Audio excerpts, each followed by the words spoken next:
Oke guys, welcome back to Crypto Indonesia bersama gue Toshi, di mana kita akan membahas segala sesuatu yang berhubungan dengan cryptocurrencies dan blockchain.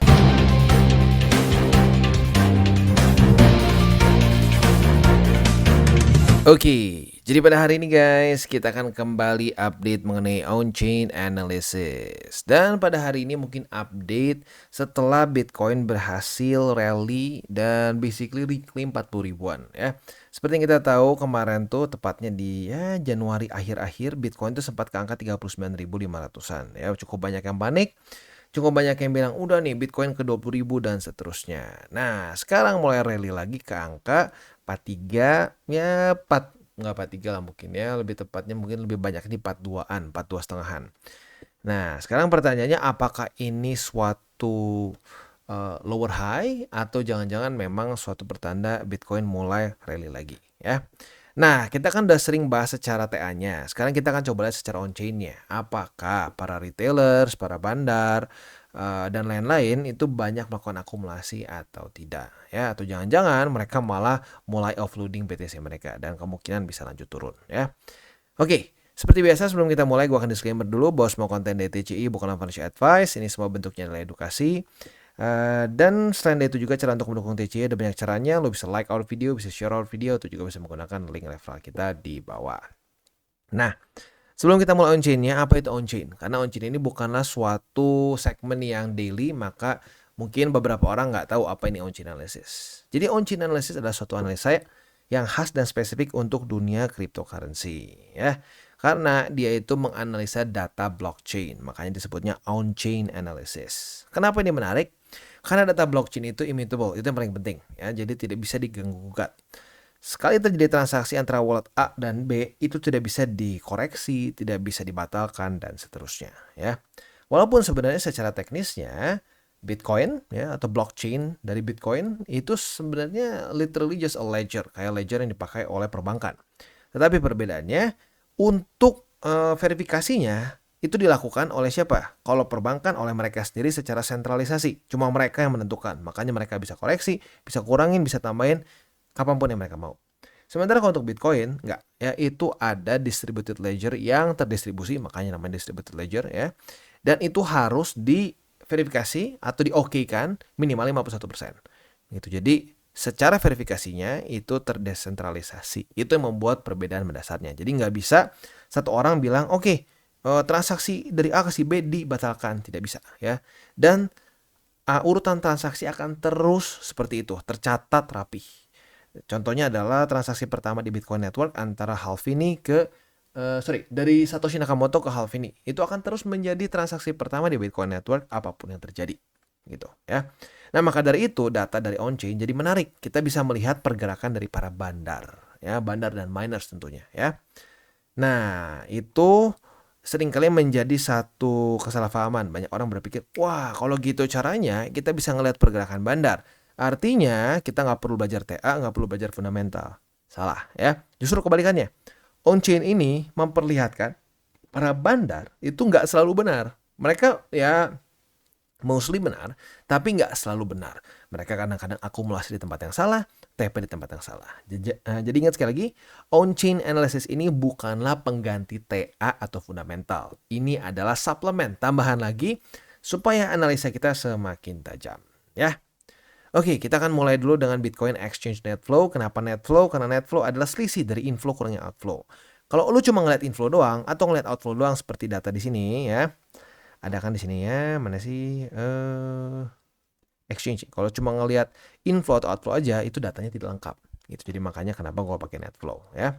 Cara pakainya gimana? Cara pakainya simple. Di sini ada bar warna merah dan bar warna hijau ya. Nah, bar warna hijau ini menunjukkan outflow. Artinya Bitcoin dari exchanger ditarik ke mana? Ditarik ke wallet gitu. Ya, mereka tarik ke bisa ke hot wallet, bisa juga ke cold wallet.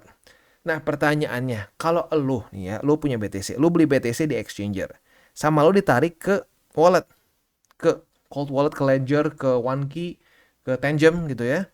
Nah, pertanyaannya, lu kira-kira akan hold jangka panjang atau lu kurang kerjaan besok kirim lagi? Ya, kemungkinan besar normalnya adalah yang pertama ya, lu akan hold jangka panjang. Walaupun nggak berarti bisa aja ada yang iseng juga ya bolak-balik kirim-kirim bisa. Tetapi possibility-nya lebih ke dia akan jadi buying power ya. Maka dari itu apabila bar merah seperti ini menunjukkan possibility dari buying gitu. Sementara hijau kebalikannya ya. Jadi kalau hijau seringkali terjadi koreksi, seperti sini hijau koreksi ya. Nah, di sini terjadi akumulasi saat drop. Nah, di sini pelan-pelan naik. Nah, jadi itu yang kita lihat. Nah, pertanyaannya dalam beberapa hari ini atau beberapa minggu ke belakang kayak gimana? Para retailers dan bandar sejak Bitcoin drop di sini nih. Nah, ini terbukti lagi nih ya. Para retailers dan bandar nggak selalu benar ya. Bandar di sini melakukan inflow, artinya mereka mengirim BTC ke exchanger. Tapi apa yang terjadi? Harga malah pelan-pelan naik.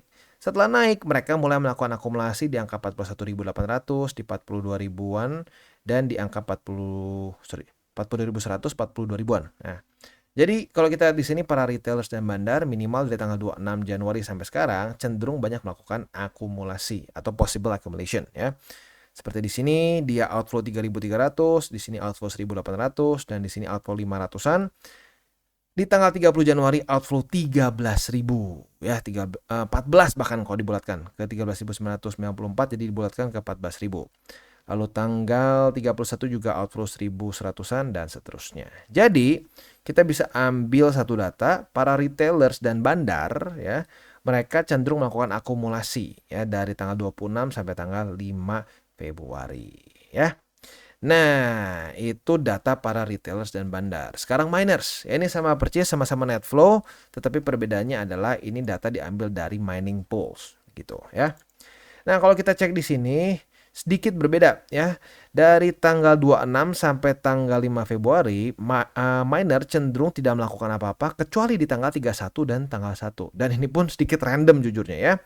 Kalau kita cek di sini, tanggal 31 Januari tiba-tiba mereka inflow besar-besaran sebesar 10.000, mungkin kalau dibulatkan ke 11.000, ini tentunya adalah selling pressure. Tetapi anehnya besoknya tanggal 1 langsung dia outflow lagi 13.500.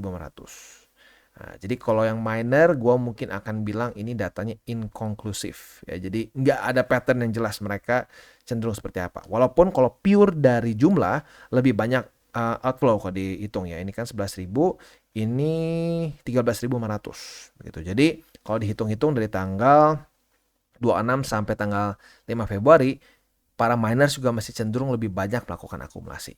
Tapi datanya nggak sekonklusif si retailers dan bandar gitu. Jadi kesimpulannya sekali lagi, para bandar dan retailers cenderung melakukan akumulasi dari tanggal 26 sampai tanggal 5 Februari di sini. Cuma hanya ada tanggal 29, 1 dan 1, 4 dan 5 Februari saja yang cenderung lebih ke inflow begitu ya. Nah, tetapi belum beres sampai sini nih. Pertanyaannya apakah leverage mulai terbentuk? Kalau leverage sudah mulai semakin tinggi, ada possibility terjadi squeeze. Nah, pertanyaannya short squeeze atau long squeeze? Sebelum kita masuk ke sana, kita akan dengar dulu pesan-pesan dari sponsor kita pada hari ini. Oke, today's video is brought to you by BitTime. Dan BitTime ada berita bahagia, mereka ada event airdrop Jupiter, di mana total hadiahnya itu mencapai 15 juta rupiah. Bagaimana cara ikutannya? Langsung saja kita bahas. Yang pertama, ini berlangsung dari tanggal 1 Februari sampai tanggal 10 Februari, berarti ada waktu yang cukup lama ya. Dan selain itu juga cara partisipasinya cukup mudah. Yang pertama, pastikan semua peserta harus sudah KYC atau verifikasi identitas untuk berpartisipasi. Lakukan transaksi di BitTime, baik deposit, jual beli, ataupun staking. Semakin banyak transaksi, semakin banyak kesempatan untuk membuka paket hadiah. Yang ketiga, terima poin, dapatkan sejumlah poin tertentu dengan membuka paket hadiah. Dan yang keempat, token airdrop. Sistem secara otomatis akan mendistribusikan token berdasarkan statistik poin peserta setelah event berakhir. Buat lo yang mau ikutan, silakan bisa di-post dulu, lihat syarat dan ketentuannya. Apabila semuanya sudah cocok, silakan bisa ikutan event ini. Caranya gimana? Di atas ya, kalian bisa tinggal klik di banner JUP Airdrop atau Jupiter Airdrop dan klik daftar sekarang. Buat lo yang belum punya akun di BitTime, bisa pertimbangkan untuk menggunakan link referral kita di bawah. Oke, dan sekarang kita masuk ke estimated leverage ratio ya dengan data all exchange, tentunya untuk Bitcoin ya. Nah, ini apaan bang? Ini adalah open interest dibagi dengan coin reserve yang menunjukkan berapa besar leverage yang dipakai oleh para user on average. Jadi kalau lo lagi buka posisi futures, ya lo salah satu yang menyumbang ke statistik di sini ya atau garis di sini. Semakin dia tinggi, semakin besar leverage-nya. Makin dia turun, itu leverage-nya otomatis ya vice versa ya, tinggal dibalikan saja semakin rendah ya. Nah, kalau kita cek di sini, apa yang bisa kita lihat? Yang pertama adalah kita bisa melihat short squeeze dan long squeeze atau possibility terjadi hal seperti itu ya. Kalau kita ambil contoh short squeeze itu ada di mana nih short squeeze? Di sini mungkin ya. Nah, kita bisa di sini harga cenderung stabil ya. Ini sebenarnya nggak harus lagi sideways juga, bisa juga lagi pelan-pelan naik atau pelan-pelan turun. Tetapi yang penting adalah apa? Estimated leverage ratio turun dengan tajam. Saat turun seperti ini dan harga meningkat, artinya yang terjadi adalah short squeeze. Di sini tentunya ada beberapa posisi short. Selalu ada posisi short dan long. Posisi short adalah suatu selling pressure. Saat selling pressure berkurang, apa yang terjadi? Harga meningkat. Kita anggap ada si A dan si B. Si A buka posisi short di angka 16.800 dan si B buka di misalkan 16.900 atau biar lebih gampang kita bulatkan ke 17.000. Si A harga likuidasi misalkan di angka 17.132, sementara si B itu di angka 17.400 lah misalkan ya. Nah, ini jalan. Harga mulai naik. Si A yang tadinya aman, posisi shortnya kena liquid karena sudah tembus angka 17.000. Nah, karena si A hilang selling pressure-nya karena dia terlikuidasi, tiba-tiba harga meningkat lagi. Nah, saat meningkat si B yang harusnya aman terkena juga likuidasi. Nah, itulah efek domino yang seringkali kita sebut sebagai short squeeze ya. Posisi longnya atau long squeeze tinggal kita balik saja logikanya. Ya, harga drop dan estimated leverage ratio juga drop di waktu bersamaan. Bedanya kalau tadi yang ketekan atau kepencet itu adalah posisi short, kali ini yang terlikuidasi adalah posisi longnya, gitu ya. Oke. Nah, sekarang kalau kita lihat di sini apa yang terjadi. Ini datanya sedikit apa ya? Bisa dibilang nggak terlalu jelas. Kalau di sini kan enak nih ya, jelas. Dia mulai terbentuk, ini mulai turun estimated leverage ratio. Di sini kita bisa lihat datanya cenderung menunjukkan bahwa leverage stagnan dari pertengahan Januari ya, di situ-situ saja ya. Nah, jadi kalau gue lihat ini berarti dalam minimal ya dari pertengahan Januari sampai ke Februari awal ini tanggal 5 yang lebih banyak melakukan pergerakan di market itu adalah secara spot begitu. Sebenarnya make sense karena sudah dekat-dekat ke masa-masa ya kemarin kan ada ETF spot dan lain-lain, Grayscale banyak menggerakkan BTC mereka dan seterusnya. Nah, jadi ini unik nih. Pada hari ini conclusionnya adalah leverage belum terlalu banyak mempengaruhi market sepertinya. Walaupun ya tetap ada yang terlikuidasi dan seterusnya, tetapi belum signifikan. Dan sekali lagi, estimated leverage ratio-nya belum meningkat dengan tajam. Artinya, leverage in general cenderung stays the same. Quite unique ya. Next, kita geser ke MVRV ratio. Nah, untuk MVRV ratio ini sendiri, cara pemakaiannya basically sama seperti RSI. Tapi datanya tentunya beda ya, bukan cara bacanya ke RSI, tapi ngitungnya nggak ke RSI. Pemakaiannya gimana? Ini datanya udah makin ke kanan ya. Jadi saat dia kena di atas dari titik-titik merah, itu adalah waktunya kita untuk TP lah kesannya ya, karena sudah overbought. Kalau di waktu yang warna biru lagi hijau, itu menunjukkan apa? Menunjukkan dia sedang oversold. Overbought, oversold ya. Nah, buat lo yang sudah ngikutin DCWT dan ngikutin on-chain dari 2022, pasti udah senyum-senyum karena lo waktu itu beli BTC di angka 18.000, di 20.000, bahkan sempat juga di angka 15.000, which is itu adalah bottom di 2022 kemarin ya. Asik nggak? Asik dong. Sekarang udah profit 100% di tangan. Nah, tapi mungkin yang nanya, aduh bang, kita udah kelewat nih. Ini gimana bang? Ya sudah, lo bisa akumulasi via TA ya. TA itu bisa lo ngikutin DCWT yang itu kita akan upload setiap hari ya. Oke, jadi kalau untuk sekarang kita bisa lihat ya, dia semakin mendekati ke atas ke titik 3,7 ya. Di atasnya 3,7 maka kita bisa mulai pertimbangkan TP karena kemungkinan akan terjadi local top. Nah, saat local top itu kita bisa pertimbangkan untuk TP sedikit sehingga pas dia koreksi kita bisa akumulasi lagi. Nah, TP semuanya kapan bang? Kalau gua ya dari teori 28 November itu kemungkinan besar nanti di 2025 sekitar plus minus 21 hari dari 28 November. Buat lo yang pengen tahu itu detail seperti apa bisa terus nonton DCWT karena itu gua cukup sering bahas ya. Oke. Jadi kurang lebih seperti itu untuk MVRV ya, dan juga bisa dibilang nih ending dari on-chain kita pada hari ini.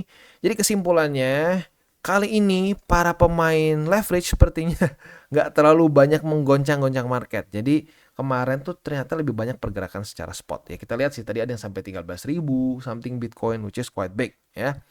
Jadi intinya secara on-chain ini menunjukkan retailers, miners, dan bandar cenderung melakukan akumulasi. Nah, pertanyaannya, apakah akumulasi ini bisa mengalahkan resisten kuat di 61,8% Fibonacci? Ya, karena itu sudah menjadi satu resisten yang menyebalkan dari cycle ke cycle ya. Nah, buat lu mungkin bingung itu apaan, lagi-lagi lu harus nonton DCWT karena itu kita bahasnya biasanya di DCWT ya. Nah, buat lu yang belum terus pantengin DCWT silakan bisa nonton. Kita akan upload itu daily ya. Jadi kurang lebih seperti itu untuk on-chain update kita pada hari ini. Dan bagi kalian yang belum mengikuti DCWT atau Daily Charting with Toshi, bisa klik di sini, di mana kita akan daily chart your favorite cryptocurrencies. Dan buat lo yang masih bingung cara baca TA, chart, dan hal-hal lain, bisa juga kita klik di sini tutorials with Toshi. Ya. Dan buat lo yang belum memiliki akun ya, di berbagai macam cryptocurrency exchange, bisa klik di bawah ada link kita, lo bisa pilih sendiri. Ya. Lalu selanjutnya jangan lupa juga untuk join Telegram group kita, di mana kita bisa ngobrol-ngobrol santai mengenai dunia cryptocurrency secara dua arah. So, jangan lupa untuk like, subscribe, click the bell icon, and see you on the next video.